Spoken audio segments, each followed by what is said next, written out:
ప్రపంచంలో ఎక్కువ మంది ఫాలోయర్స్, కొద్ది మంది లీడర్స్ ఉంటారు. అవునా? నడిపించబడే వాళ్ళు ఎక్కువ, నడుపబడే వాళ్ళు తక్కువ. అవునా? నడిపించే వాళ్ళు తక్కువ, నడిపించబడే వాళ్ళు ఎక్కువ. ఇప్పుడు చూడండి, ఊరికే ఉదాహరణ, ప్రాపంచికమైన ఉదాహరణ. ఒక పొలిటికల్ పార్టీ ఒకటి ఉంది. దాని నాయకుడు ఎవరుంటాడు? ఎంతమంది ఉంటారు? ఒకడే ఒకడు ఉంటాడు. అవునా కదా? మరి దాని ఫాలోయర్స్ ఎంతమంది ఉంటారు? ఓ గొర్రెల మందే.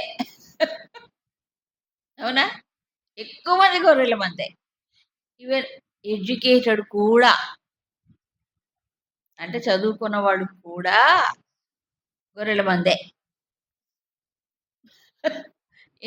ఎందుకు అంటే ఇప్పుడు ఒక పార్టీ అంటే ఓ సిద్ధాంతం ఉండాలా, ఓ లక్ష్యం ఉండాలా, కొన్ని ప్రిన్సిపల్స్ ఉండాలా అక్కర్లేదా?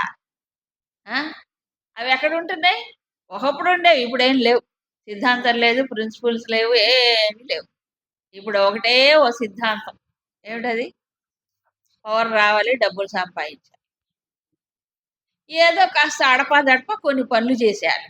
అసలు చేయకపోతే బాగుండదు కాబట్టి అడపాదడప మన వాళ్ళందరికీ కాస్త లాభం, అస్మదీయులందరికీ లాభం కలగాలి కదా, కొన్ని పనులు చేస్తారు.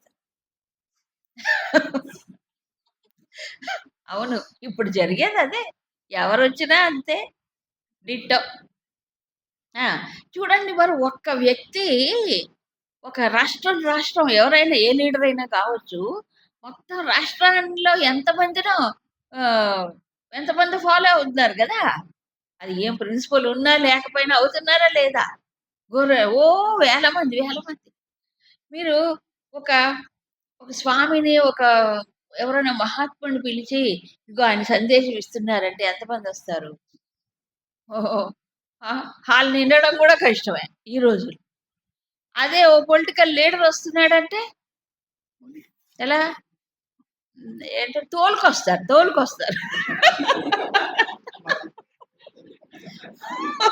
బస్సుల్లో, లారీల్లో తోలుకొస్తారు. మీ అదే సినిమా యాక్టర్ వస్తున్నాడంటే తోలుకురావాల్సిన అవసరమే లేదు. వాళ్ళంతట వాళ్ళే వచ్చేస్తారు సినిమా యాక్టర్ అంటే. అవునా కదా? ఇది కలి. ఫ్యాన్స్. అభిమాన సంఘాలు మరి ఎంత విచిత్రం! ఆ ఒక్కడికి ఇంతమందా? ఎంతమంది ఇది ఇదవుతున్నారు. అవునా? ఫాలోయర్స్, వాళ్ళ అభిమాన సంఘాలు వాడి కోసం. అయ్యో బాబోయ్! కాబట్టి కలిలో ఏమైపోయిందంటే వాళ్ళే లీడర్స్ అయిపోతున్నారు. ఎవరు? Actors are becoming leaders nowadays. ఆ! ఇది కలి ప్రభావం. ఇది ఎప్పుడో చెప్పారులెండి. ఎవరు? బ్రహ్మం గారు చెప్పారు. జరిగింది. జరుగుతుందే ఇప్పుడు. కాబట్టి సాధారణంగా ఎట్లా ఉంటుందంటే, లీడరు లీడర్స్ తక్కువ మందుంటారు. నడిపించబడే వాళ్ళు ఎక్కువ మందుంటారు. అవునా? ఇంకా మాట్లాడితే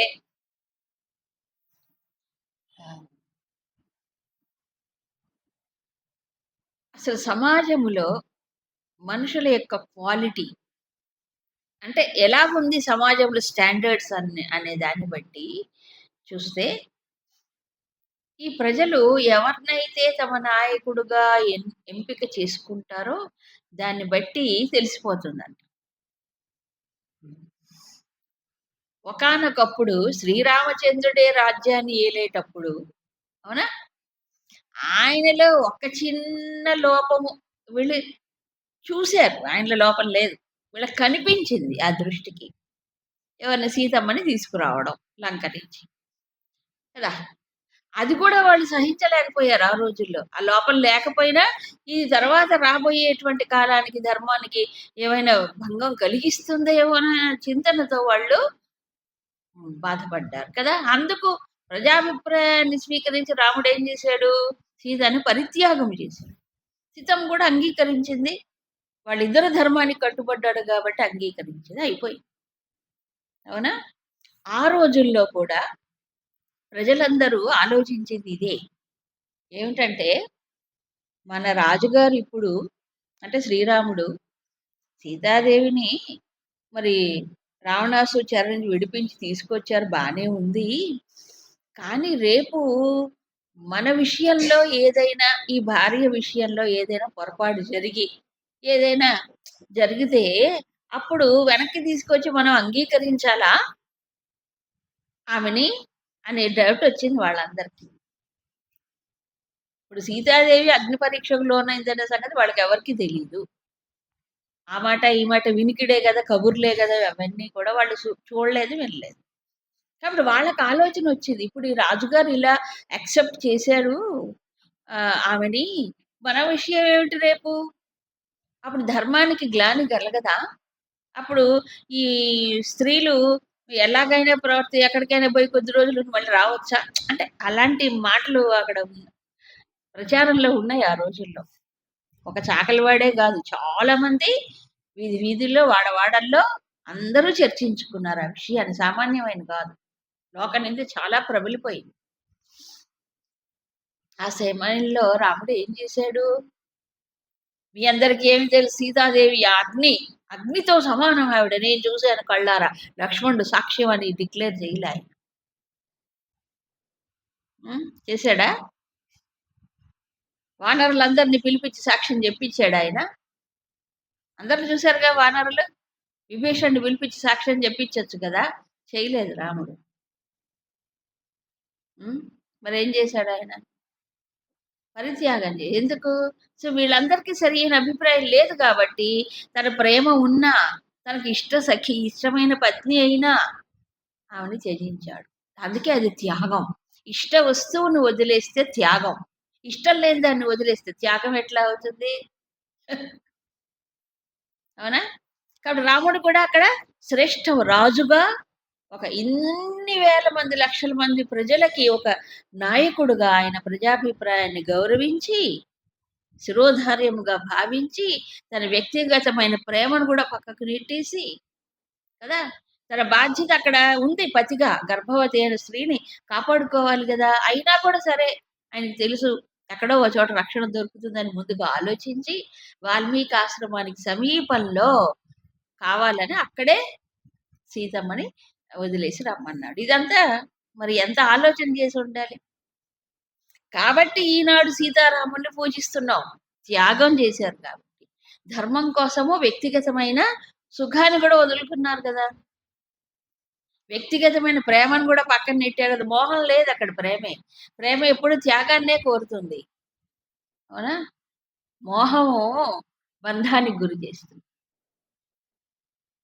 సో ఇప్పుడు అందుకే రాముడు శ్రేష్ఠపురు. ఇన్ని వేల సంవత్సరాలైనా ఎందుకు సీతారాముల్ని పూజిస్తున్నామంటే దీనికోసం. ఆ ధర్మానికి నిలబడ్డారు, ఇద్దరు త్యాగం చేశారు. కాబట్టి శ్రేష్ఠుడు ఏదైతే ఆచరిస్తాడో మిగతా వాళ్ళు అదే అనుసరిస్తారు. అది అయితే అతను శ్రేష్ఠుడై ఉండాలి. అవునా? శ్రేష్ఠుడు అంటే గుణంలో శ్రేష్ఠుడై ఉండాలి, గుణాలలో. అంతే కదా. కాబట్టి సహయత్ ప్రమాణం కురితే అది స్టాండర్డ్. అవునా? సో రాముడు ఆ ప్రమాణాలు నిలిపాడు కాబట్టి ఆ యుగం అంతా కూడా ఆ రకంగానే ఉంది. కాబట్టి సత్యమైన, ధర్మమైన, శీలమైన ఈనాడు ఎవరిని చెప్పుకుంటాం మనం? సీతారాములనే కదా చెప్పుకునేది. అవునా? మరి సీతాదేవి గురించి స్వామి వివేకానందుల వారు అంటారు, ఈ ప్రపంచ చరిత్రలో మీరు ఏదైనా, ఏ సాహిత్యమైనా తీసుకోండి, వ్యక్తుల్ని తీసుకోండి, అందరికీ కూడా శిరోభూషణముగా నిలిచింది సీతాదేవి. ఆ ఒక్క సీతాదేవి ఆదర్శాన్ని పట్టుకుంటే అప్పుడు మొత్తం ఈ హిందూ సమాజం, భారతదేశం అంత సంస్కృతి పునరుజ్జీవనం అవుతుంది. ఆ ఒక్క సీతాదేవిని పట్టుకుంటే చాలు. మనం ఏం చేస్తాం? కళ్యాణాలు చేయిస్తాం, కుంకుమ పూజలు చేయిస్తాం, సీతా కళ్యాణం అయితే చేయిస్తాం. కానీ సీతాదేవిని తలుచుకునేది ఎవరు? ఆ ప్యూరిటీ ఆఫ్ క్యారెక్టర్ ఏదైతే ఉందో, ఆమె యొక్క సౌశీల్యం, అగ్నితుల్యమైనటువంటి ఆమె యొక్క ఆ శీలం యొక్క శక్తి ఎవరు తలుచుకుంటున్నారు? అది తలుచుకో. అందుకు శ్రేష్ఠ, ఇది శ్రేష్ఠత్వం అన్ని విషయాల్లో. అందుకే రాముడు మన జాతికే ఆదర్శ పురుషుడు. భారత జాతికి ఆయన ఆదర్శ అన్ని విషయాల్లో. కేవలం దాంపత్య ధర్మమే కాదు, ఒక రాజధర్మమే కాదు, అన్ని విషయాల్లో. ఎందుకు రామ రామ అనాలంటే ఇది. సో, బ బ ఇదేంటి, సమాజపరంగా చూసినా రాముడు ఆరాధనీయుడే ధర్మపరంగా. సరే, ఆధ్యాత్మిక దృష్టిలో చూసినప్పుడు ఆయన ఆనంద స్వరూపుడు. సో, మరి ఎందుకు భగవంతుడు అవతరించి ఈ భూమిపై నడిచాడు అన్ని కష్టాలు పడి? ఎందుకంటే ఇందుకే. ఈ శ్రేష్ఠత్వం ఏమిటి అనేది చూపించడానికి. మర్త్యరు మర్త్యలోక శిక్షణార్థం మర్త్యావతారం అంటాడు. మానవలోకానికి శిక్షణ అంటే దాన్ని చూపించడం. ఇలా చేయాలి, ఇలా చేయాలి చూపించడానికి ఆయన మానవుడిగా వచ్చాడు, రాముడిగా. సో, కృష్ణుడిగా వచ్చి చిన్నతనంలో బాల్యంలో లీలలు చేసిన తర్వాత ద్వారకాధీశుడైన తర్వాత మళ్ళీ లీలలు చేయలే. మళ్ళీ అక్కడ ధర్మ ప్రతిష్టాపన కోసమే మొత్తం అన్ని చేశాడు ఆయన. కాబట్టి ఈ రకంగా చూస్తే అవతారపు ఆనాడు మామూలు రాజుగానే వ్యవహారం చేశాడు, రాజుగానే అన్ని కష్టాలు పడి చూపించాడు. తర్వాత ఇక్ష్వాకు వంశీయులందరూ ఆ ప్రకారంగానే కాదు. లీడర్ నడిపించాలి అంటే కొంత వాళ్ళల్లో కొన్ని నియమాలు, కొన్ని కట్టుబాట్లు, ఒక నియంత్రణ అనేది ఉండాలి. అది లేకపోతే మా రాజా అట్లా ఉన్నాడు, మేమేం చేసినా పర్వాలేదు, ఎవరికి భయం ఉండదు, పాడు ఉంటుందా? విశృంఖలత్వం అయిపోతుంది. అది కారణం. ఇప్పుడు మద్యపాన నిషేధం చట్టం అయితే పెడతారు, కానీ తయారు చేసి పన్నులు వసూలు ఎవరు ఆదాయం గవర్నమెంట్కి దేంట్లో ఎక్కువ వస్తుంది చెప్పండి? మద్యపానం. మీరందరూ తాగి చావంటారా, మాకు డబ్బులు వస్తాయి. నిజంగా నిషేధం చేయగలరా? వీళ్ళు మనస్ఫూర్తిగా చేస్తున్నారా? చేయలేరు. అన్నీ అంతే. ఏం పాలసీస్ ఏమిటి చెప్పండి? సరే, అందుకని పోనీ అంత పెద్ద సమాజం కానీ, దేశము కానీ, జాతి అనుకోకపోయినా చిన్న చిన్న స్థాయిల్లో అయినా ఎవరికి వాడు శ్రేష్ఠుడిగా ఉండాలి అనే ఒక విషయం. సో, అర్జునుడు కూడా ఓ శ్రేష్ఠుడే ఇందులో కదా. అందుకని ఓ అర్జున, శ్రేష్ఠుడు ఎలాగుంటే మిగతా వాళ్ళు అలాగే ఉంటారు. నిన్ను ఆదర్శంగా పెట్టుకొని నేను ఫాలో అయ్యేవాడు కొంతమంది అయినా ఉంటారు కదా. కాబట్టి నువ్వు కనుక యుద్ధం మానేస్తే మిగతా వాళ్ళకి చాలా నిరుత్సాహం కలుగుతుంది. రేపు వాళ్ళు కూడా అర్జునుడు లాంటి వాడు ఆనాడు బంధువుల కోసము బంధువుల్ని ఇచ్చేయడం ఇష్టం లేక యుద్ధం మానుకున్నాడు. కాబట్టి రేపు ఏ రాజైనా ఈ రకంగా మోహంలో మాట్లాడవచ్చు, అప్పుడు ధర్మానికి హాని జరుగుతుంది. కాబట్టి నా వాడు అధర్మం చేసినా పర్వాలే, నేనేమి వాడిని శిక్షించకూడదు. ఇప్పుడు ఏం జరుగుతుంది సమాజంలో చెప్పండి? అదే జరుగుతోంది. జరగట్లేదా? నాయకులు వాళ్ళ సొంత వాళ్ళు అనుకోండి, ఎవరైనా బంధువులు వాళ్ళు ఉన్నారనుకోండి, వాళ్ళకి ఏ కేసు అయినా రద్దే. కేసే లేదు వాడి పైన. కంప్లైంట్ చేయడానికి భయపడతాడు ఎవడైనా. వాళ్ళ పైన కేసులు ఉండవు, వాడు ఏమైనా చేయనియండి. మరి చూడండి. సో, నా వాడంటే అన్ని రద్దా, వాడికి ఏమి శిక్ష ఉండదా అని మాఫీలా? అదే ఇప్పుడు వచ్చింది. మీకు ఇంకో ఉదాహరణ చెప్తా. ఒకనొక రాజు, ఆయన పేరేమిటో నాకు తెలియదు, గుర్తులేదు. మహారాజు చాలా ధర్మపరుడు. ఒకసారి మరి ఆయనకి సంతానం పిల్లలు ఉంటారు కదా. ఆ పిల్లవాడు మరి ఆ రోజుల్లో రాజులంటే విలువిద్య నేర్చుకునేవాడుగా, యుద్ధాలు చేయాలంటే ఆ పసివాడు అంటే అతను కొడుకు, రాజుగారి కొడుకు నేర్చుకుంటున్నాడు విలువిద్య, ప్రాక్టీస్. అది చేస్తున్నప్పుడు ఆ బాణం వెళ్ళి పొరపాటున ఒక వ్యక్తిని తగులుతుంది. ఒక వ్యక్తికి తగిలి గాయపడి కింద పడిపోతాడు.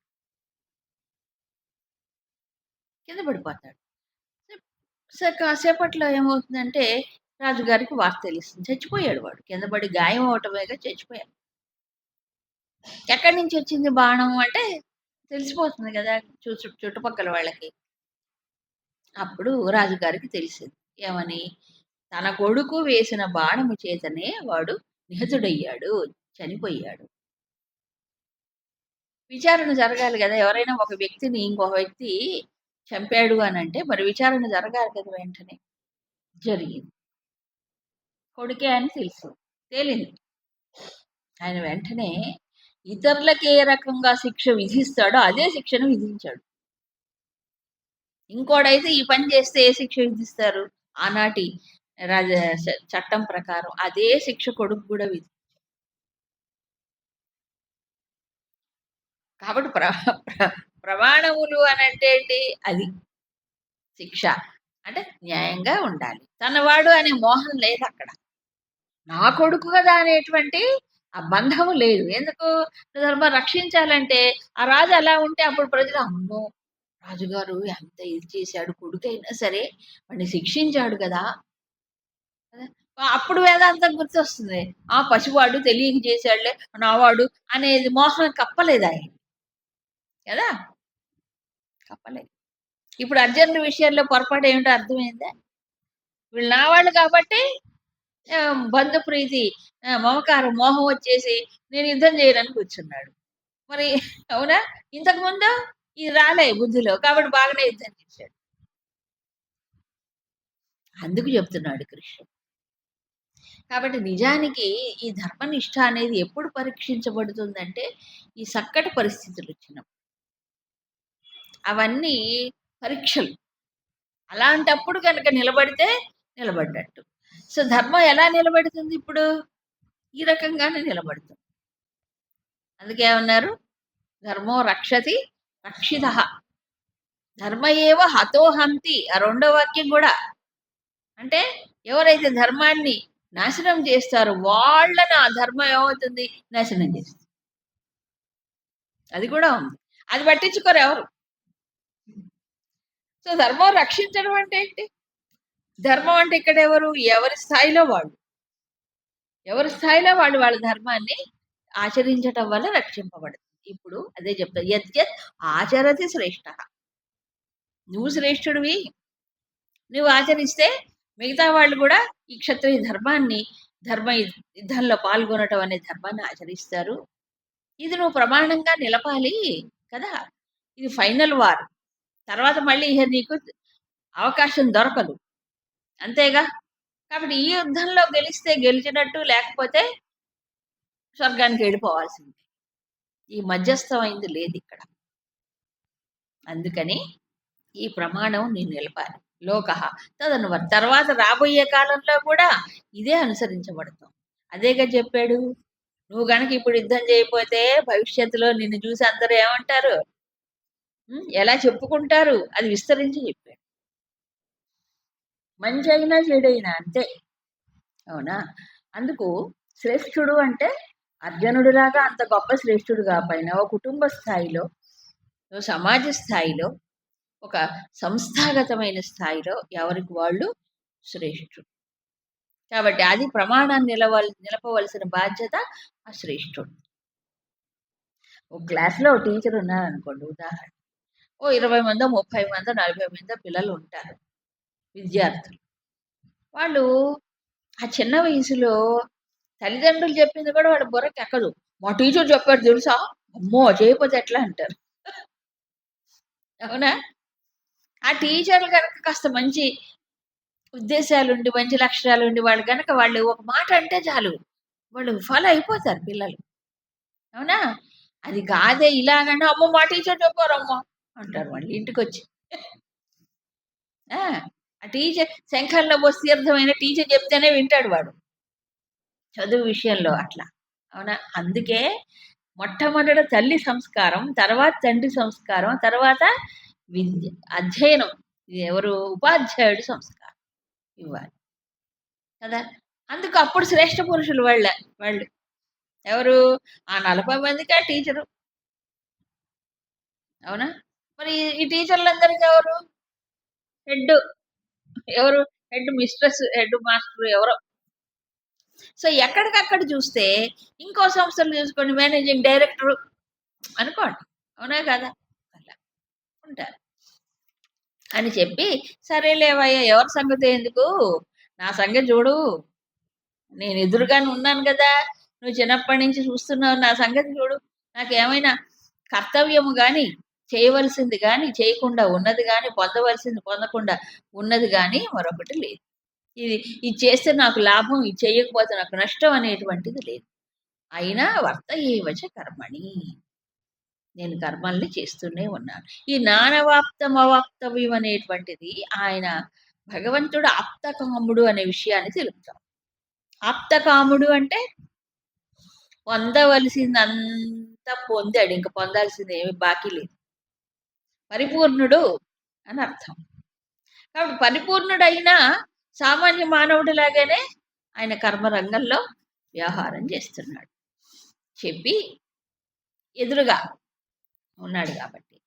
ఇక మరి ఇంకో విషయం చెప్తాడు. ఒకవేళ నేను గనక నిర్విరామంగా చెయ్యకపోతే ఎప్పుడైనా చూడండి, ఎప్పుడూ చేయాలా? ఆయన డ్యూటీ అట్లాంటిది. ఆయనకి సెలవులు, ఆదివారాలు లేవు, లీవులు లేవు, హాఫ్ డేలు లేవు, ఇంకేంటి లాస్ ఆఫ్ పేలు లేవు, ఎవరికి సిక్ లీవ్ లేవు, ఎర్న్ లీవ్ లేవు. ఎవరికి? భగవంతుడు, ఈశ్వరుడు కదా. కాబట్టి ఇక్కడ కదాచిత్ అంటే ఎప్పుడైనా ఒకసారైనా నేను ఈ కర్మ అదేంటి నిర్విరామంగా చెయ్యకపోతే, ఆపేస్తే ఈ మొత్తం ఏమైపోతుంది? ఈ లోకాలన్నీ నాశనం అయిపోతాయి. మమ వర్త్మ అనువర్తంతే, నా నా జాడను అనుసరించిపోతూ ఉంటారు సర్వశా మనుషులందరూ కూడా అన్ని విధాల నన్ను అనుసరిస్తూ పోతూ ఉంటారు కదా. అందుకని నేను నిర్విరామంగా చేస్తున్నాను చెప్పి ఒక విషయాన్ని ప్రస్తావన చేశాడు. ఈ లోకాలు నాశనం అవటం ఒకటి. ఎందుకంటే ఈ మొత్తం విశ్వంలో ఉండే సమస్త అంశములను కూడా ఆయన నిలుపుతున్నాడు, నడుపుతున్నాడు, మేనేజ్ చేస్తున్నాడు. అవి సరిగ్గా జరగటంలా. ఈ విషయాన్ని ఉపనిషత్తులో కూడా చెప్తాడు. తైత్రీయంలోను, ఇంకో మరో ఉపనిషత్తులో, కఠోపనిషత్తులో ఏమిటట, ఆయన అక్కడ ఇదేంటి ఒక శస్త్రాన్ని పట్టుకొని ఇలా ఆయన ఇలా ఇలా అంటుంటే ఈ లోకపాలకులు మొదలైన వాళ్ళందరూ కూడా భయానికి పరిగెత్తి పనులు చేస్తుంటారు. మృత్యుర్ధావతి పంచమ. యముడు కూడా పరిగెత్తుకెళ్ళి జీవుల ప్రాణాలు తీస్తాడు. అమ్మో, ఎందుకు ఆయన డ్యూటీ చేయకపోతే ఆ పైన ఆయన ఊరుకోడు కాబట్టి. దేవతలందరూ కూడా. సో దేవతలందరికీ కూడా ఆయన ఎవరు? ఈశుడు, ఈశ్వర. వాళ్ళని కూడా నియమిస్తున్నాడు. మనుషత్తులోనే ఉంది. అందుకు చూడండి, యముడు కూడా శివుడికి భయపడతాడు. మార్కండేయుడి కథలో జరగల. అలా ఒక ఈశ్వరుడు ఒకడు ఉన్నాడు, ఈ మొత్తం సృష్టిని నడిపిస్తూ ఉన్నాడు, ఒక నియమబద్ధంగా నడిపిస్తున్నాడు. అలా ఆయన నడిపించకపోతే మొత్తం ఏమైపోతుంది? అంతా విశ్వం అంతా నాశనం అయిపోతుంది. సో అది ధర్మం, అది విశ్వంలో ఉన్నటువంటి ధర్మం. కాబట్టి ఇవన్నీ ఆ వేటి ధర్మం ప్రకారం అవన్నీ పనిచేస్తున్నాయి విశ్వం. అందుకే ఏవం ప్రవర్తితం చక్రం అన్నాడు. దాన్ని అనుసరించకపోతే మానవుడు ఏమవుతున్నాడు? తాను చెడిపోతాడు, ఇది పడే. ఇంకో విషయం చెప్తాడు. సంకరం, వర్ణ సంకరానికి కారకుడనయ్యి అప్పుడు ఇమాహ ప్రజాహ ఉపహన్య, ఏమవుతుంది? ప్రజలందరూ కూడా నాశనం అయిపోతారు. ఇక్కడ వర్ణ సంకరం ఏంటి అర్థం చెప్పాను కదా. వర్ణం అంటే ఏంటి? తమలో ఉండే వాసనల యొక్క పొర, అదే ఆవరించి ఉంటుంది మనిషి యొక్క బుద్ధిని, హృదయాన్ని కదా. ఆ వర్ణం ఆవహించినప్పుడు ఏమవుతుంది? సత్వమో రజస్సో తమస్సో ఒక్కోసారి ఒక్కోటి ఆవహిస్తూ ఉంటుంది. దాన్ని బట్టి ఏ వర్ణం లోపల ఉంటుందో ఆ సత్వరజస్తమో గుణ ప్రభావాన్ని బట్టి ఏమవుతుంది? లోపల ఆలోచనలు కానీ భావాలు ప్రేరణ వచ్చి దాన్ని బట్టి మనిషి పనిచేస్తూ ఉంటాడు. అవునా? ఈ మెకానిజం ఎవరు ఇచ్చారు? మనకు తెలియకుండానే జరిగిపోతుంది. జరగట్లే? ఈ వాసన క్షయం కావటానికి ఛానల్ ఆయన ఏర్పాటు చేస్తాడు కదా, ఆయన ఏర్పాటు చేస్తాడు. కాబట్టి అందుకే ఏ వర్ణం లోపల ఉంటే దాని తగ్గ పని చేయాలని చెప్పాడు పూర్వం. ఊరికే చెప్పలే. వర్ణధర్మం ఎందుకు చెప్పాడు? నా వర్ణాన్ని బట్టి నాకు అక్కడ కర్మ నిర్ణయించబడుతుంది. ఆ కర్మనే నేను ఆచరించినప్పుడు నాకు ఈ క్షయం అవుతుంది. ఇప్పుడు వర్ణం అంటే ఏంటి? ఎవరికి పుట్టామో వాళ్ళని బట్టి వర్ణమా, లేకపోతే సహజమైన జన్మతః ఉండే సంస్కారాన్ని బట్టి వర్ణమా? సంస్కారాన్ని బట్టే. అయితే ఇప్పటికి అప్పటికి తేడా ఏమిటంటే ఆల్రెడీ ఇప్పుడు వర్ణ సంకరం అయిపోయింది. ఆ రోజుల్లో వర్ణ ధర్మము నిలిపారు గాబట్టి, నిలుపబడింది గాబట్టి, కరెక్ట్‌గా ఏ వర్ణం వాడికి ఆ వర్ణం వాడే పుట్టేవాడు. కొన్ని కొన్ని ఎక్సెప్షనల్ కేసెస్ ఉండేవి. కొన్ని కొన్ని ఉంటాయి. లేకపోలేదు. కాబట్టి ఇది లోపలుండి నడిపిస్తున్నాడు భగవంతుడు. దీనికి ఒక ఉదాహరణ చెప్పనా? అంటే మాకు తెలిసిందే, చూసినవే. ఇప్పుడు కొన్ని కొన్ని సంస్కారాలు మనిషికి తాము సమాజాన్ని చూసి, వాళ్ళని చూసి, వీళ్ళని చూసి ఏదో ఒక క్షేత్రాన్ని రంగాన్ని ఎంపిక చేసుకొని పని చేస్తుంటాడు. కానీ లోపల వాసనలు ఒక రకంగా ఉంటాయి. చేసే పని ఒకటి. తృప్తిని ఇవ్వదు వాళ్ళకి. అట్లాంటి వాళ్ళకి తృప్తి దొరకదు. ఏ కాబట్టి వాళ్ళేం చేస్తారు? హాబీగా పెట్టుకుంటారు అట్లాంటివి. చేసే పని డబ్బుల కోసం చేసినా, ఈ లోపల సంస్కారాలు ఊరుకొని ఇవ్వు గదా! అవి ఏం చేస్తారంటే హాబీ. హాబీ అంటే తెలుసు కదా! ఏదో కొంత అలవాటుగా వాటిగా పక్కన పెట్టుకొని ఆ పనులు చేసుకుంటూ ఉంటారు. ఎందుకంటే దాంట్లో వాడికి తృప్తి దీంట్లో లేదు. ఇప్పుడు ఈ రోజుల్లో చూడండి. డాక్టర్స్ మంచి డాక్టర్‌లయ్యి రిటైర్ అయిపోయి వాళ్ళొస్తారు. వాళ్ళు డాక్టర్‌లైనా ఇంటి దగ్గర కొంచెం ప్లేస్ ఉంటే దాంట్లో ఏదో దున్ని కూరగాయలో, గీరగాయలో పండించుకుంటారు. మరి డాక్టర్ ధర్మం కాదు కదా! కూరగాయలు పండించడం. ఇది డబ్బు కోసం చేస్తారు. అది లోపల ఉండే ఏమిటి? అసలైన ప్రవృత్తి. ఆ! వృత్తి, ప్రవృత్తి. వృత్తి అంటే డబ్బు కోసం, ఏదో పూట గడవటం కోసం చేసేది. ప్రవృత్తి అంటే ఈ లోపల నుంచి వస్తాయి. ఎవరు చెప్పారు వాళ్ళు పండించమని కూరగాయలు ఎవరు చెప్పలే. ఆళ్ళే పండించుకుంటారు. ఎందుకు? ఆ లోపల నుంచి వస్తాయి. అందరూ చేస్తారా ఆ పని? చెయ్యరు. ఇంకోళ్ళున్నారు. వాడు డాక్టర్ పని చేయాలి కదా! ఆహా! సంగీత కచేరీ టైం దొరికితే సంగీత కచేరీలకెళ్తుంటారు. అలాంటి వాళ్ళు ఎంతమంది లేరు? డాక్టర్ పినాకపాణి గారి పేరు విన్నారా? పెద్ద మ్యూజిషియన్ ఆయన. బ్రహ్మాండ పుస్తకాలు కూడా రాశారు సంగీతం పైన. పెద్ద సౌత్ సర్జన్ ఆయన కర్నూలు ఆ పక్క. మన గురుదేవులు యజ్ఞాలు చేసినప్పుడు ఆయన ప్రెసిడెంట్‌గా ఉండేవారు అక్కడ మిషన్‌కి. మరి ఎంత పెద్ద సంగీత విద్వాంసుడాయన. ఆయన వృత్తేమో సర్జను. ప్రవృత్తి సంగీతం. ఎలా చేయగలిగాడు? లోపల నుంచి సంస్కారాలొస్తాయి అవి. అంతే. అవునా కాదా? ఇప్పుడు ఎవరు లోపల నుంచి కదిలిస్తున్నారు ఇవన్నీ? ఈశ్వరుడు. అవునా కాదా? ఈశ్వరుడే కదా! బిజినెస్ అంటే వైశ్య సంస్కారాలు నాలో ఉన్నాయనుకోండి. నేను ఎగ్జాంపుల్ చెప్తా. Business mind. హిమాలయ యాత్రకెళ్తున్నాం. హిమాలయాల యాత్రకెళ్ళినప్పుడు ఆ హిమాలయాలు, ఋషులు, శివుడు, తపస్సు ఆ ప్లెజెంట్ అట్మాస్ఫియర్ చూడగానే హాయిగా ఉంటుంది ఎవరికైనా. అక్కడ ఈ పైన్ ట్రీస్ ఉంటాయి చూడండి. పైన్ వృక్షములు పెద్ద ఇలా ఎత్తుగా ఉంటాయి. దట్టంగా ఉండేవి ఆ రోజుల్లో. ఇప్పుడు కాదు. ఇప్పుడు పోయినాయి చాలా వరకు. అంత పెద్ద అడవి, అంత పెద్ద చూసి టింబర్ అంటాడు దాన్ని. టింబర్ అంటాడు కానీ అడవంటాడు. టింబర్ అంటే తెలుసుగా కలప. కలప. అబ్బా! ఇంత టింబర్ గనక మన సౌత్‌లో ఉంటే ఎన్ని కోట్లొచ్చేవో అంటాడు.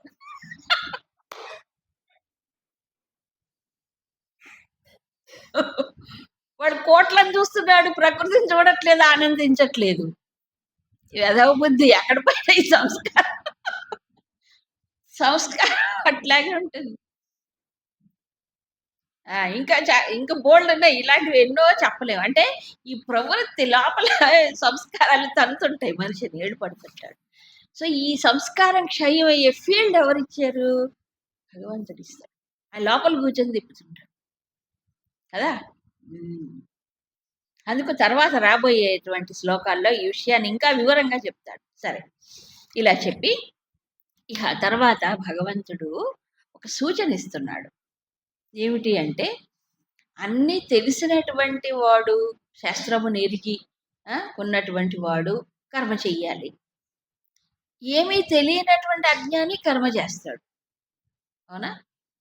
ఎందుకంటే సాధన వ్యవహారంలో జరిగిపోద్ది కర్మ. ఇప్పుడు ఇద్దరికి తేడా ఏమిటి? విద్వాంసుడు కర్మ చేయాల్సిందే. నేనే చేస్తున్నాను అన్నాడు కృష్ణుడు. సో జ్ఞానం ఉన్నవాడు కర్మ చేయాల్సిందే.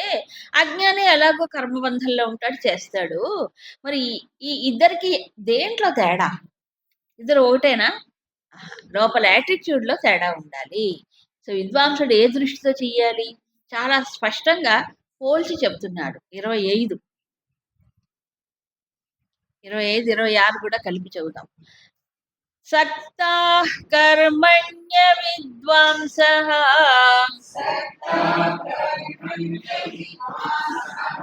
యథా కుర్వంతి భారత కుర్యాద్ విద్వాంసథా సక్తః చికీర్షుర్లోక సంగ్రహం న బుద్ధిభేదం జనయేత్ అజ్ఞానాం కర్మ సంగినాం జోషయేత్ సర్వకర్మాణి విద్వాన్ యుక్తః సమాచరన్.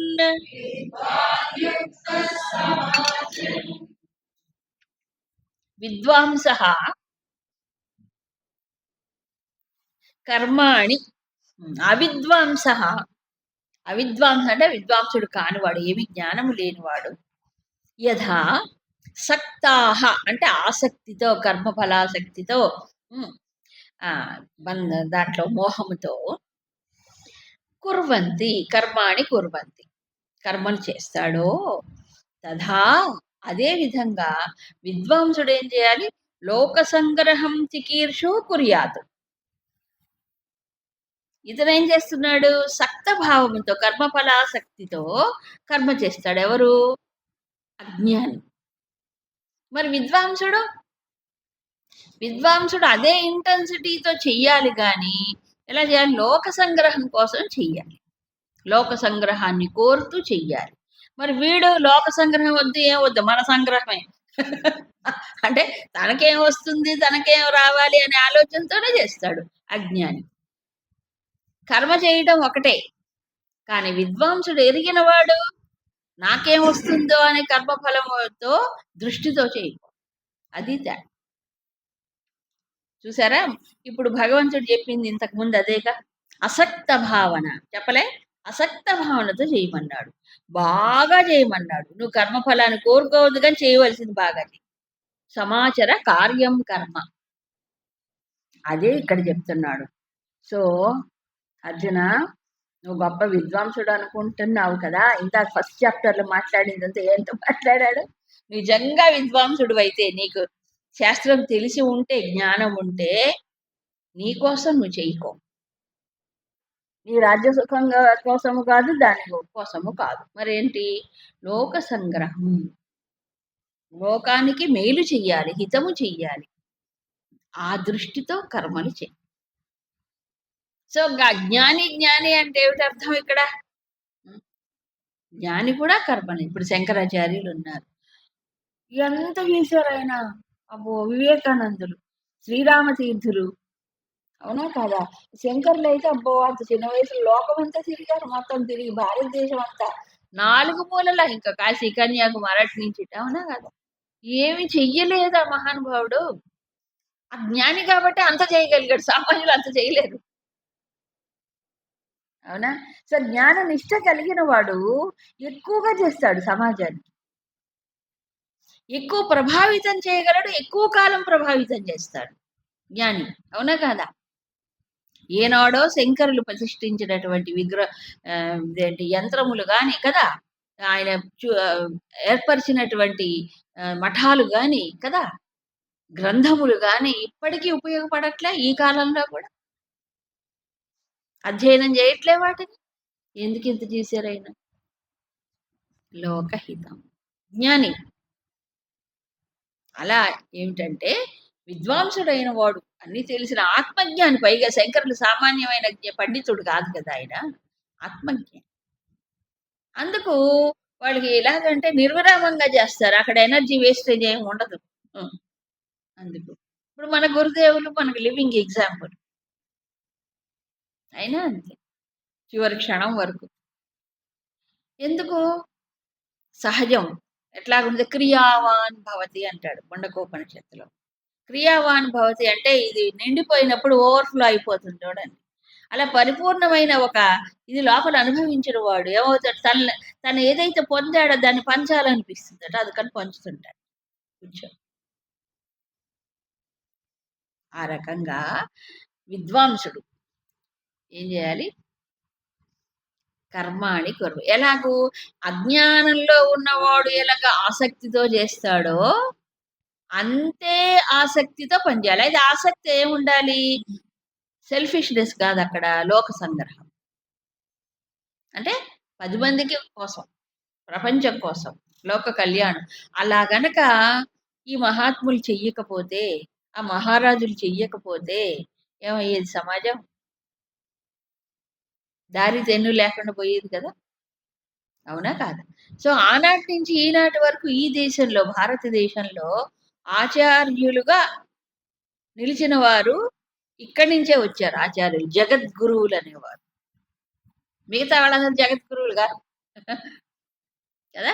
సో, సర్వమానవాళికి దారి చూపిచ్చారు. ఇప్పుడు శ్రీకృష్ణుడు జగద్గురువే. అవునా? ఇలా మహాత్ములు కొంతమంది అందరికి ఒక దేశము గాదు, ఒక కాలము గాదు, గా ఒక సమాజము గాదు. సామాన్యంగా గురువులు ఎట్లా ఉంటారు? కొంతమందికి మాత్రమే వాళ్ళకి గైడెన్స్ ఇస్తూ ఉంటారు. ఎవరి స్థాయిని బట్టి వాళ్ళకి. కానీ ఇక్కడ అనా కాబట్టి భారతదేశంలో ఎందుకు ఎంతమంది ఆచార్యులున్నారు అంటే కారణం అది. ఎవరి స్థాయిలో వాళ్ళు వాళ్ళ వాళ్ళ సంస్కారాల ప్రకారం వెళ్ళిపోతూ ఉంటారు. కాబట్టి ఈ అజ్ఞానంలో ఉండేవాడు ఆ జ్ఞాని ఏం చేయాలి ఇప్పుడు? నడిపించాలి. అంతేగాని ఆత్మ కర్త గాదు, ఆత్మ భోక్త గాదు. కాబట్టి ఏమి చెయ్యనవసరం లేదు. ఇప్పుడు అలాంటివి గూడా వచ్చాయండి. ఫిలాసఫీస్ వచ్చాయి. తప్పుదారిలో పడిపోతున్నారు. ఏం చెయ్యాలి? అది నీవే అయి ఉన్నావు. నీవు పరిపూర్ణుడివి. నువ్వు చేస్తే వచ్చేదా ఆత్మ? ప్రాప్త వస్తువు అది. నువ్వేం చేయక్కర్లేదు. ఇప్పుడు విలాసం. నువ్వు ప్రాప్త వస్తువు అది నీకుంది కాబట్టి నువ్వేం చేస్తే పొందుతావు? అది నీవే అయి ఉన్నవు. ఏం చేయక్కర్లేదు. మరేం చేయాలి? నువ్వు సాక్షిగా ఉండు. కాబట్టి ఈ రాంగ్ ఫిలాసఫీ వల్ల కాస్త ట్రెడిషనల్‌గా ఏదో అధ్యయనం చేసుకుంటూ, పూజా పురస్కారం చేసుకుంటూ హాయిగా ఉన్నవాళ్ళు కాస్త పూర్తిగా చెడిపోయి ఆ! వదిలిపెట్టేస్తున్నారు. ట్రెడిషన్స్ అన్నీ పోతున్నాయి. నీవు ట్రెడిషన్ వదిలేస్తే నీ తర్వాత వాళ్ళకి నువ్వేం చూపిస్తావు? ఆత్మగా కూర్చోమంటే కూర్చుంటారా తర్వాత పిల్లలు? మనం చేస్తేనే వాళ్ళు చేసి చావట్లేదే. నువ్వు ఏమి చేయకుండా ఉంటే తర్వాత వాళ్ళకి ఎవరు అందిస్తారు? ఈ సంస్కృతిని, ఈ సంప్రదాయాన్ని, జీవన విధానాన్ని ఎవరు అందిస్తారు? ఇది బాధ్యత కాదా?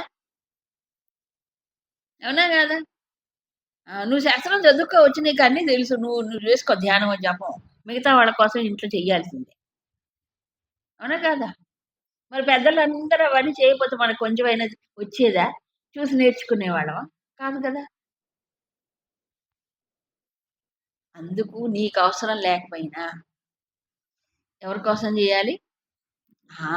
లోక సంగ్రహం. ఇది కూడా బాధ్యతే. అందుకే సంగ్రహం చికీర్షుః. అది కోరుతూ లోపల ఆ కోరిక ఉండొచ్చండి? మరి ఇంకేం కోరుకుంటావు? నువ్వు కోరుకోవాల్సింది ఇంకేం లేదుగా, పొందాల్సింది లేదుగా. లేనప్పుడు అది కోరు. దానివల్ల వ్యక్తి ఏమవుతున్నాడు? వికాసం పొందుతాడు. అవునా కాదా? వ్యక్తి. కాబట్టి అందుకే మహాత్ములందరూ గూడా వాళ్ళ వాళ్ళ క్షేత్రంలో ఆ సమాజంలో, ఆ తరంలో మరి పర్యటనలు చేసి వచ్చి కదా! అన్నీ చేశారు. కారణం అది. సరే. ఇలా ఒక ఎగ్జాంపుల్ చెప్పాడాయన. అయితే అజ్ఞాని బాగా సక్త భావంతో చేస్తాడు. అంటే ఏంటి? వాళ్ళకి మోటివేషన్ కోరికలు తీరటమే. ఎవరు? అజ్ఞానికి. నా కోరిక తీర్చుకోవడానికి కోసం నేను చేస్తా. నాకు ఫలితం కోసం నేను చేస్తా అని అంటూ చేస్తాడు. నాకు ఫలితం రాదంటే నేను అసలు అటువైపు చూడను. ఫలితం అయితే పడి పడి చేస్తా. నా కోసం అయితే చేసేస్తా. నాకేం బెనిఫిట్ రాదంటే ఇంట్రెస్ట్ ఉండదు. ఉం? మరి విద్వాంసుడు ఏం చేయాలి? రివర్స్. దానిపైన దృష్టే ఉండకూడదు అసలు. కానీ లోక కళ్యాణమే దృష్టిలో పెట్టుకొని విద్వాంసుడు ఆచరించాలి. కాబట్టి అర్జున, నేను విద్వాంసుడినని నువ్వు అనుకున్నా ఏం చేయాలి ఇప్పుడు? లోకంలో క్షత్రియ ధర్మాన్ని నిలపటానికి నువ్వు చెయ్యి యుద్ధం చెప్పి ఇంకో మాట కూడా చెప్తున్నాడు. ఎంత చక్కగా చెప్పాడు. నువ్వు లీడర్ అనుకుంటే ఇది ఆలోచించు. అజ్ఞానాం కర్మసంగినాం నా బుద్ధిభేదం జనయేతు. అంటే అజ్ఞానంలో ఉండి కర్మ సంగినాం, కర్మలేందు ఇంకా సంఘభావం, కర్మ ఫలమయ్యేందు ఆసక్తి ఇలా కలిగినటువంటి వాళ్ళు ఏం చేస్తారు? వాళ్ళు చేస్తుంటారు వాళ్ళకి తగినటువంటి ఇది. నా బుద్ధి భేదం జనయేత్. అలాంటి వాళ్ళ బుద్ధిలో నువ్వు సందేహాలు సృష్టించకు, వాళ్ళలో కన్ఫ్యూజన్స్ క్రియేట్ చేయకూడదు.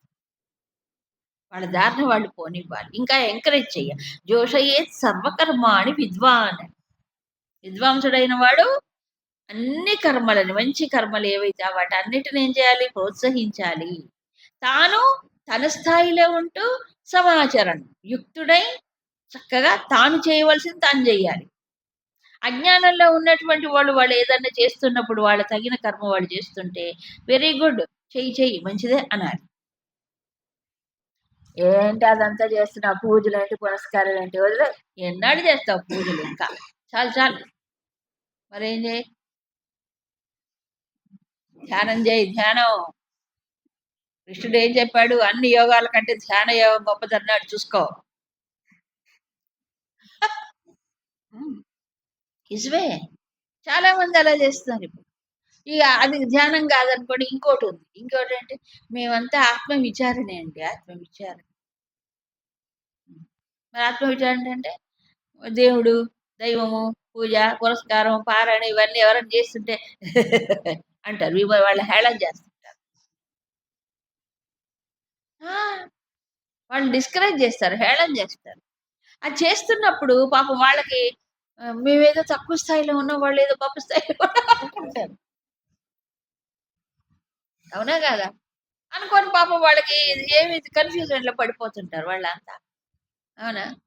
కాబట్టి నిజమైన విద్వాంసుడు వాళ్ళ స్థాయిలో వాళ్ళు చేసుకుంటున్న కర్మ సంఖ్యన ఇంకేదో వాళ్ళ కోరికలు ఉన్నాయి, ఆ కోరికలు తీర్చుకోవడానికో, ఆపదలు నుంచి బయటపడడానికో ఏవో చేసుకుంటారు. అవునా? అందుకని ఈ చేయడంలో తప్పులే, చేసుకొని అది సత్కర్మ అయినప్పుడు, ధర్మానికి వ్యతిరేకం కానప్పుడు కోరికలు తీర్చుకున్నా పర్వాలేదు. భగవంతుడే ఒప్పుకున్నాడు కదా. ఇంతకుముందు సహయజ్ఞ ప్రజా సృష్టిలో ఇష్ట కామధుక అన్నాడుగా, మీ కోరికలు నెరవేరుస్తుంది ఇది, మీరు సమర్పణ భావంతో దేవతలకి చెయ్యండి అని చెప్పలేదా? మరి అందుకు జగద్గురువు కాబట్టి అందరికీ కావాల్సింది చెప్పాడే. నిష్కామంగా చేయగలిగింది ఎంతమంది అండి? ఎంతమంది? Not even 1%. Not even. అది కాదు ఇది కాదు, ఆరోగ్యం కోసం ఏం చేస్తారు కదా ఈ రోజుల్లో. అవునా? ఏదో ఒకటి కోరిక ఉండకుండా ఉంటుందా? చిన్నదో పెద్దదో. కాబట్టి నువ్వు పెద్దది కోరుకో. పెద్దదంటే సమిష్టి కోసం చేయి, అప్పుడు విశాలం అవుతుంది దృష్టి. అవునా? అంతేగాని సామాన్యులు అజ్ఞానంలో ఉండి ఏదో వాళ్ళ స్థాయిలో వాళ్ళు చేసుకుంటూ ఉంటే నా బుద్ధి భేదం జనయేది. వాళ్ళకి సందేహాలు సృష్టించకు. ఆ బుద్ధిలో స్ప్లిట్ వస్తుంది. లేకపోతే అది చేయాలా, ఇది చేయాలా, అది బాగుంది, ఇది తక్కువే అనుకుంటాడు. చేయడానికి సందేహం వస్తుంది. మానేస్తున్నారు, చాలా మంది ఇదే చేస్తున్నారు, మానేస్తున్నారు, చేయట్లా. అందుకే ట్రెడిషన్స్ అన్ని ఏమైనాయి ఈ కాలంలో? రాను అన్ని మరుగైపోతున్నాయి కదా. కార్తీక మాసంలో దీపం పెట్టాలి. వాళ్ళు ఇష్టంగా పెడుతుంటే పెట్టని రాదు, పెట్టని. నువ్వు లోపల వెలిగించుకో, వాళ్ళని పెట్టని, వాళ్ళు డిస్కరేజ్ చెయ్యదు. అవునా కదా? మంచి పని చేస్తున్నప్పుడు జోషయేత్ సర్వకర్మాణి. అంత అజ్ఞానంలో ఉన్నా పర్వాలేదు. అవునా? వాళ్ళని సన్మార్గంలో పోనివ్వాలి, ప్రోత్సహించాలి కూడా. ఇప్పుడు కొంతమంది పేరు కోసమైనా ఈ దాన ధర్మాలు చేస్తారు. వాళ్ళకి కావాల్సింది పేరే. ఆ! అయినా చేస్తారు. అందుకని మహాత్ములు ఏం చేస్తారు, పోర్లేవయ్య పాపం చిన్నవాడు బిస్కెట్లు కావాలని. పోనీలే వేరేది చేయని అట్లాగైనా వాడు డబ్బు సద్వినియోగం అవుతుంది. లేతే ఏ ప్యాకెట్ ఆడో లేకపోతే ఏదో దురలవాట్ల గురి కావడం కంటే వీడి డబ్బు సద్వినియోగం అవుతుంది కదా! అందుకని వీడు మంచి పని చేస్తుంటే ప్రోత్సహిస్తారు. లేతే ఇదంతా దుర్వినియోగం అయిపోతుంది. అవునా కాదా చెప్పండి? పేరు కోసం పోనీలే చేయని పేరు కోసం మాత్రం. కదా! కాబట్టి తెలిసిన వాడేం చేయాలి? తెలియని వాళ్ళు వాళ్ళ వాళ్ళ స్థాయిలో మంచి కర్మ చేస్తే, పుణ్యకర్మ, సత్కర్మ చేసినప్పుడు ఏమిటి? ప్రోత్సహించాలి. వాళ్ళకి సందేహాలు సృష్టించకూడదు. వాళ్ళని డిస్కరేజ్ చేయకూడదు. కదా! ఎంత చక్కగా చెప్పారు. Leadership qualities. అవునా కాదా? ఇప్పుడు శంకరాచార్యులు ఆయనకేం అవసరం లేదు నిజానికి. కానీ ఎందుకు చేశారు ఇదంతా? సామాన్య మానవులు తత్వబోధ. ఆ! ఆత్మబోధ ఈ గ్రంథాలన్నీ ఎందుకు రాశారు? ఎందుకు రాశారంటే నాకిప్పుడు అనిపిస్తుంది. ఉపనిషత్తులు చదువుతారు గానీ, ప్రకటన గ్రంథాల్లో శంకరులు ఏదైతే ముఖ్యంగా చూపిచ్చారో సాధన చతుష్టయం దాన్నెవ్వరు పట్టించుకోవట్ల. ఉపనిషత్తులు మాత్రం చదువుతారు. సాధన చతుష్టయంలో మొట్టమొదటి చెప్పింది ఏమిటి? వివేకం, సమాధి, షట్క సంపత్తి ఇవుంటేనే ఆ వేదాంతం జీర్ణం అవుతుంది. క్వాలిఫికేషన్స్ కదా ఇవన్నీ. ఇవి లేకుండా ఉట్టి ఉపనిషత్తులు ఉపయోగపడతాయా? అంటే సాధన విషయంలో నెగ్లిజెన్స్ ఎక్కువైపోయింది ఇప్పుడు. కేవలం స్వాధ్యాయనం మాత్రం చేస్తున్నారు. ఇప్పుడు శంకరులు ఎందుకు చేశారు అవన్నీ? అవునా కాదా? కాబట్టి వేదాంతం చదువుకున్న వాళ్ళు కూడా సమాజాన్ని పాడు చేస్తారు. ఉన్నమాట చెప్తాను. Wrong guidance.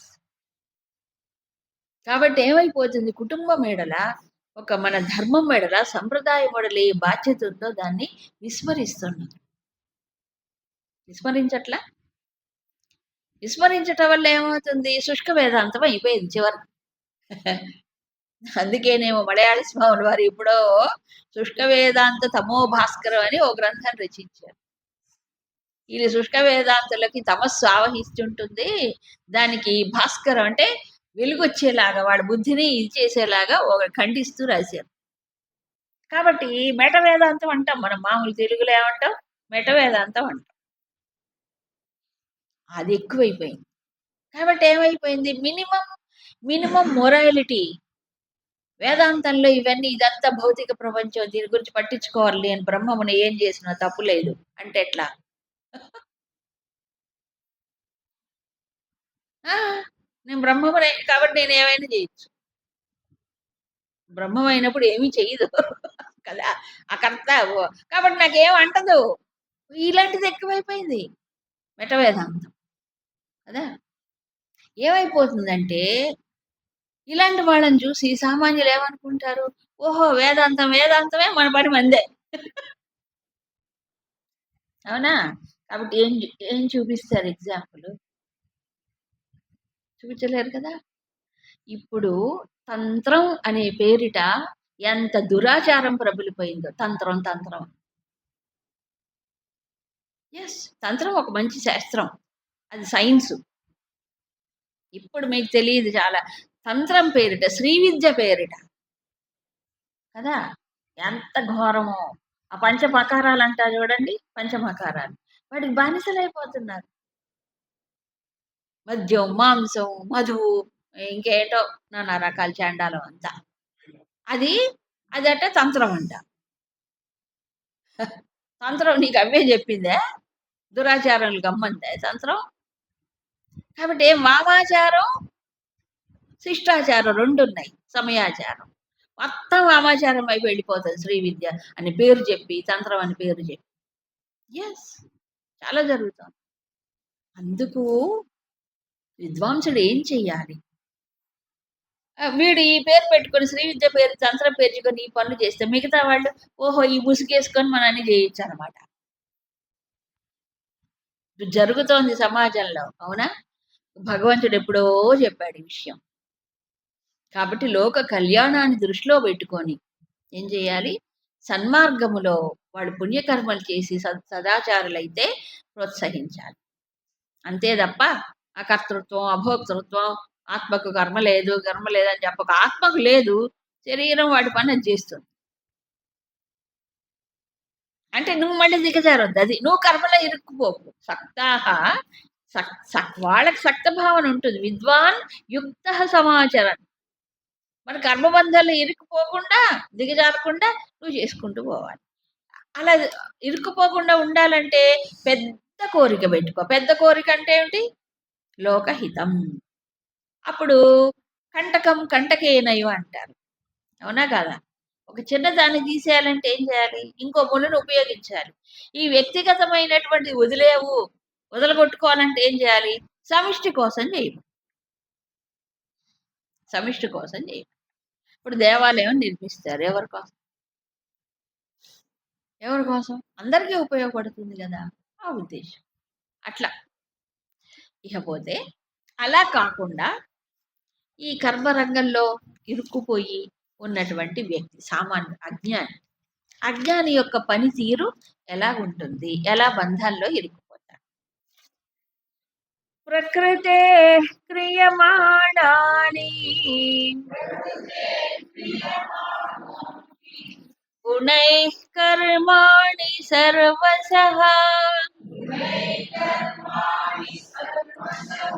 అహంకార విమూఢాత్మా కర్తాహమితి మన్యతే.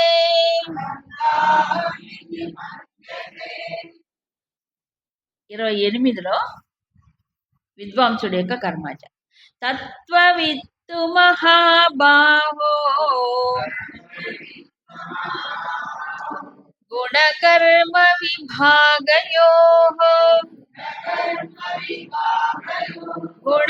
గుణేషు వర్తంతే ఇతి మత్వా న సజ్జతే. ఈ 2 శ్లోకాల్లో అజ్ఞాని కర్మ చేసే విధానము, జ్ఞాని కర్మ చేసే విధానాన్ని పోల్చి చెప్పారు. ఏంటట? సర్వశః కర్మాణి గుణైః క్రియమాణాని. ప్రకృతే గుణైః క్రియమాణాని. అన్ని కర్మలు కూడా ప్రకృతి యొక్క గుణాల చేతనే చేయబడుతున్నాయి. ప్రకృతి అంటే ఎవరి స్వభావం, ఎవరి గుణాలు వాళ్ళకు ఉంటాయి కదా, ఆ గుణాలను బట్టి కర్మలు చేయబడుతున్నాయి. కానీ అహంకార విమూఢాత్మ, అహంకారం అంటే తెలుసు కదా, నేను అనేటువంటి భావన బాగా దట్టంగా నిలిచిపోయి విమూఢుడైనటువంటి వాడు ఏమంటున్నాడు? స్వభావ సిద్ధంగా గుణాలు కదిలి కర్మలుగా మారుతూ ఉంటే అహం కర్త ఇది మన్యతే.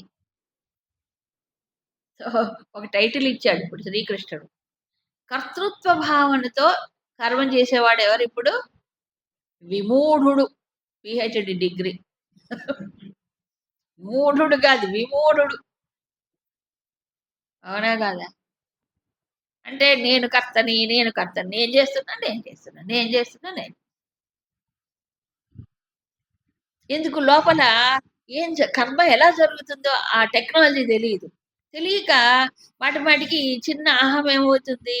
ఇంద్రియములతో, మనసుతో, బుద్ధితో, శరీరంతో తాదాత్మ్యం చెంది నేను కర్తని అంటుంది. అలా భావించేవాడు ఎవరు? అహంకారం అని చెప్పాడు. అహంకారం అదేం చేస్తుంది? మనిషిలో కప్పేస్తుంది. కాబట్టి నేను కర్తని, కాబట్టి కర్మ ఫలితం నాకు ఇంత రావాలి, ఎంత ఇది రావాలి, అలా ఉండాలి, ఇలా ఉండాలి అని అనుకుంటాను. నేను ఇంత మంచి పని చేస్తుంటే, నేను సేవ చేస్తుంటే వీళ్ళందరూ చూడు నన్ను ఎట్లా విమర్శిస్తున్నారో. నేను ఇంత చేశా, చివరి నాకేం మిగిలింది? నిరాశ, నిస్పృహ. అవునా కాదా? నేను ఇంత చేశాను కాబట్టి నాకేం గౌరవం లభించింది ఇక్కడ? అవునా? అనుకోండి. ఎక్స్పెక్టేషన్ ఉంటుంది. అవునా? కాబట్టి ఏం చేస్తారంటే కొంత సభల్లో పిలిచి చప్పట్లు కొట్టి ఓ శాలు వేసి వద్దంటేస్తారు. వాడు ఈగో సాటిస్ఫై చేయడానికి వాళ్ళకి అదే కావాలి. ఏమిటి? గుర్తింపులు, శాలువాలు, దండలు, చప్పట్లు, ఫోటోలు, పేపర్‌లో పేర్లు ఇవన్నీ కావాలన్నమాట. అవునా కాదా? అది ఉంటేనే అసలు అవి చేయరు. ఇప్పుడు డొనేషన్ ఇస్తారనుకోండి ఎవరైనా వెరీ రేర్. డొనేషన్ ఇచ్చిన వాళ్ళు జనరల్‌గా ఎక్కడైనా ఓ సత్రాల్లోనో, లేతే మఠాల్లోనో, ఆశ్రమాల్లోనో ఒక రూమ్ కట్టించడమో, లేతే ఓ పాఠశాలలో వెంటనే ఏం చేస్తారు? మా పేరు పెడతారా? అని అడుగుతారు. గ్యారంటీ. పేరు పెట్టకపోతే, పేరు కూడా పెట్టకపోతే మేమెందుకు ఇవ్వాలేంటి అసలు అంటారు. మా పేరు పెట్టారనుకోండి ఎవరొచ్చినా మా పేరు చూస్తారు. ఫలానా వాళ్ళు ఇది చేశారని చూస్తారు. కాబట్టి మేము చిరస్థాయిగా పేరులో నిలిచిపోతాం. ఆ! అవును. అది లేపోతే అసలు చెయ్యాలనే అనిపించదు వాడికి. అది చూస్తే ఓహ్! సంతోషం, ఆనందం. ఇక్కడే కాదు ఏ గుడికి పోండి, ఏ క్షేత్రానికి పోండి, ఏ మఠానికి పోండి, అక్కడ పోండి. అవునా కాదా? మీ పేరు పెట్టమండి మేము అనంటే వాళ్ళు చచ్చినా చేయరు. ఎవరో కొంతమంది ఇదేది ఆశించకుండా పర్వాలేదులే. అది భగవంతుడికి వెళ్ళిపోతుంది కదా! పోనీ మంచికని జరుగుతుంది కదా! అని ఊరుకునేవాళ్ళు చాలా తక్కువ. ఎక్కువ మంది ఇలాగే ఉంటారు. కర్తృత్వం కదా! నేను ఇంత చేస్తున్నాను, ఇంత చేస్తున్నాను. ఇది విమూఢత్వం. బుద్ధి మూసుకుపోతుంది.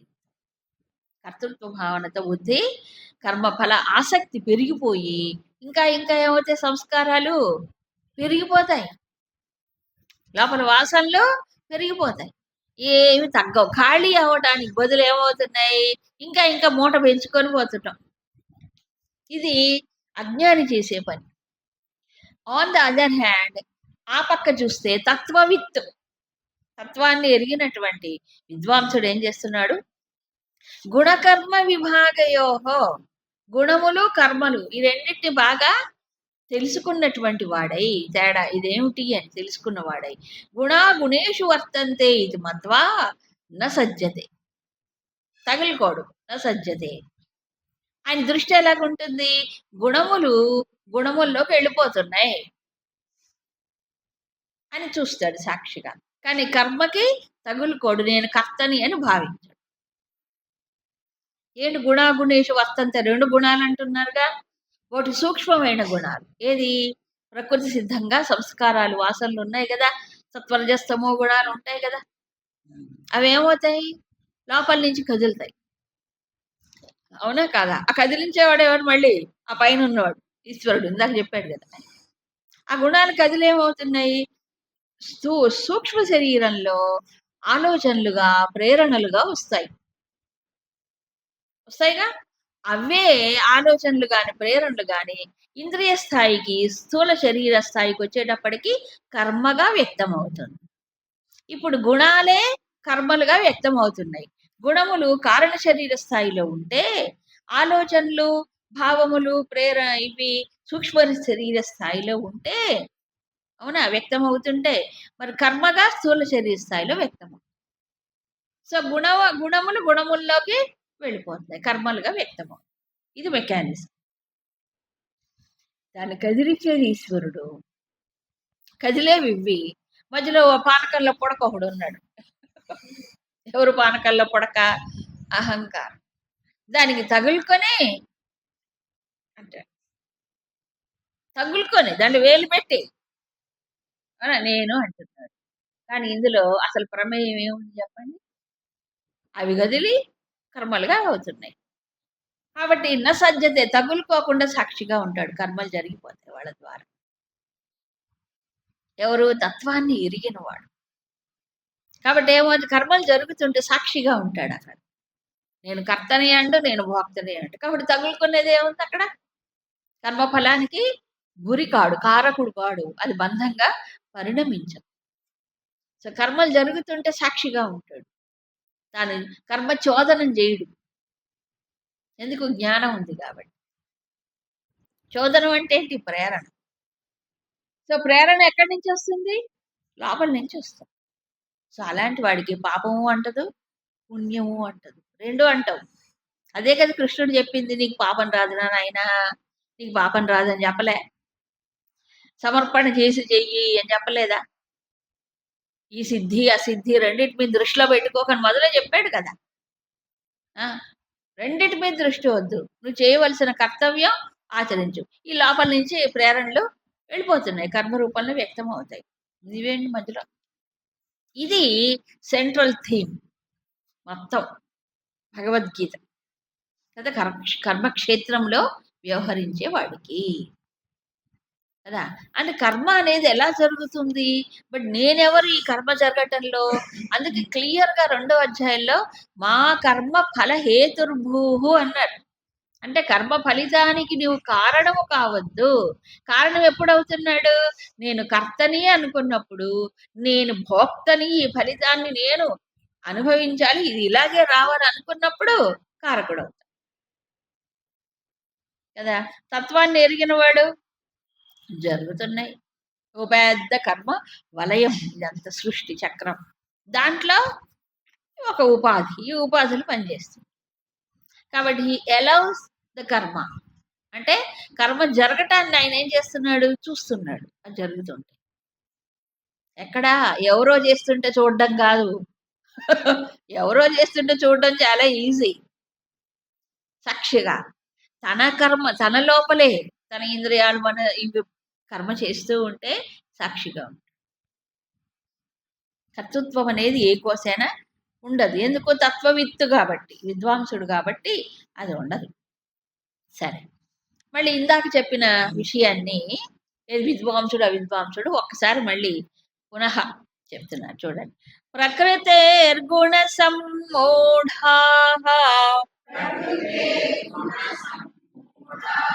సజ్జంతే గుణకర్మసు తాన కృత్స్నవిదో మందాన్ కృత్స్నవిన్న విచాలయేత్. ఇందాక అవిద్వాంసుడు విద్వాంసుడు ఎలా కర్మలు చేస్తారో చెప్పారు. ఇప్పుడు తత్వాన్ని ఎరిగిన వాడు ఏమవుతున్నాడు? గుణముల్లో సూక్ష్మ గుణాలు స్థూలమైనటువంటి గుణములు అంటే అక్కడ విషయాలని అర్థం. వాళ్ళలోకి వెళ్ళిపోతున్నాయి, కర్మలు జరుగుతాయి, తాను సాక్షిగా ఉంటాడు. కాబట్టి మళ్ళీ కృత్స్న విధ అంటే తత్వాన్ని ఎరిగిన వాడు. ఈ కర్మ ఎలా జరుగుతుంది ఏమిటి అనే విషయాన్ని పూర్తిగా ఎరిగినటువంటి వాడు ఏం చేయాలి? ప్రకృతే గుణ సమ్మూఢాః గుణకర్మసు సజ్జంతే. ప్రకృతి గుణాలు ఉన్నాయి కదా, ఆ గుణములలో సమ్మూఢాః గుణముల్లో చిక్కుకొని మూఢుడైనటువంటి వాడు గుణకర్మసు సజ్జంతే. గుణాల్లో కర్మల్లో ఏమవుతున్నాడు? తగులుకోవటం అంటే ఆ గుణముల యొక్క ప్రేరణకి లొంగిపోయి, అవునా కాదా, అవశుడయి ఏం చేస్తున్నాడు? కర్మల్లో తగులుకుంటున్నాడు. ఇది 3వ అధ్యాయంలో ప్రారంభంలో నహి కశ్చిత్ క్షణమపి జాతు తిష్టత్య కర్మ అవశః అన్నాడు. అక్కడ తప్పనిసరిగా, అవునా కాదా, తప్పనిసరిగా ఎప్పుడు ఇరుక్కుపోయి చేస్తున్నాడు. ఆ ప్రేరణలకు తట్టుకోలేక వెళ్ళిపోయి చేస్తున్నాడు. కాబట్టి అలా చేస్తున్న వాళ్ళని తాను కృత్స్నవిత్ తత్వాన్ని ఎరిగినటువంటి వాడు ఏం చేయాలి? ఆ మందబుద్ధుల్ని నవిచాలయేత్ అంటే చలింప చెయ్యకూడదు. వాళ్ళ బుద్ధిని చలింప చేయకూడదు. ఎందుకు? వాళ్ళ దాంట్లో ఇరుక్కుపోయి ఉన్నారు, అవునా, ఇరుక్కుపోయి కర్మ చేస్తున్నారు అని తెలిసినటువంటి వాడు వీడు అజ్ఞానంలో ఉన్నాడని తెలుసు, కర్మ చేస్తున్నాడుగా చేయని. కర్మని ఆపకూడదు, ఎప్పుడు కర్మని ఆపకూడదు. ఆపితే ఏమవుతుంది? మీరు తుమ్మును ఆపకండి, తుమ్మును ఆపకుంటే ఏమొస్తుంది? ఒక్కసారి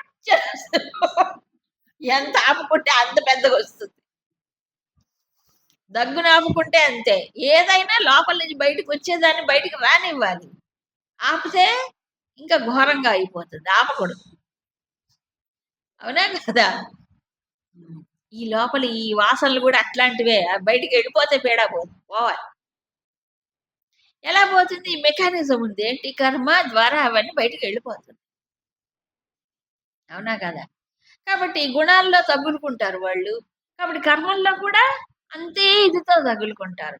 నేను చేస్తున్నాను, ఇలా చేయాలి, అది చేయాలి, జరిగితే ఒక ఆనందం, జరగకపోతే ఓ దుఃఖం కదా! ఇలా రకరకాలు అనుభవిస్తూ ఉంటారు. మరి అంతే. అది అర్థం చేసుకోవాలి. అవునా కాదా? ఏం చేయాలప్పుడు? అన్నీ తెలిసినటువంటి వాడు. వాడు మందబుద్ధులని తెలుసు కదా! నువ్వు గొప్పవాడివి కదా! నీకు తెలుసు కాబట్టి వాళ్ళేం చేయాలి? నవిచాలయేత్, చెదరగొట్టొద్దు. చెయ్యని. ఏదో ఒకటి. అందుకే చెప్పాడు. ఏ కర్మ చెయ్యకుండా ఉండటం కంటే కర్మ చేయటం మేలని చెప్పాడు కదా! అది.